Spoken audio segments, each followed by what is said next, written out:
தேதி சகோதரர்கள் உட்பட 3 பேர் மர்ம நபர்களால் வெட்டப்பட்ட வழக்கு 4 பேர் கைது செய்யப்பட்ட நிலையில் வழக்கில் முக்கிய குற்றவாளியாக தேடப்பட்ட அருண் மற்றும் செந்தில் ஆகியோரை போலீசார் கைது செய்துள்ளனர்.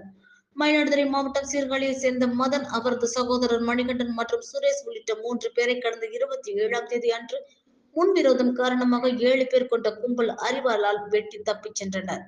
சீர்காழி நகரின் மைய பகுதியில் பொதுமக்கள் நடமாட்டம் மிக்க பகுதியில் வைத்து மதனை வெட்டிய மர்ம நபர்கள் குப்பனாற்றில் மீன்பிடித்துக் கொண்டிருந்த அவரது சகோதரர் முறை கொண்ட மணிகண்டனையும் சுரேஷ் என்பவரையும் வெட்டிவிட்டு தப்பிச் சென்றனர். பட்டப்பகலில் நடைபெற்ற இச்சம்பவம் பெரும் பரபரப்பை ஏற்படுத்தியது. இது தொடர்பாக வழக்கு பதிவு செய்த சீர்காழி காவல்துறையினர் தப்பி ஓடிய தலைமறைவான குற்றவாளிகளை தேடி வந்தனர். இந்நிலையில் 30ஆம் தேதி வினோத், கட்டராஜா என்கின்ற பூர்ணச்சந்திரன், குற்றாலீஸ்வரன், விக்னேஷ் உள்ளிட்ட 4 பேரை போலீசார் கைது செய்து சிறையில் அடைத்தனர். இந்நிலையில் இவ்வழக்கு தொடர்பாக மேலும் சிலரை தனிப்படை போலீசார் தேடி வந்த நிலையில் முக்கிய குற்றவாளிகளான அருண், செந்தில் உள்ளிட்ட 2 பேரை கைது செய்து சீர்காழி காவல் நிலையத்தில் வைத்து விசாரணை செய்து வருகின்றனர்.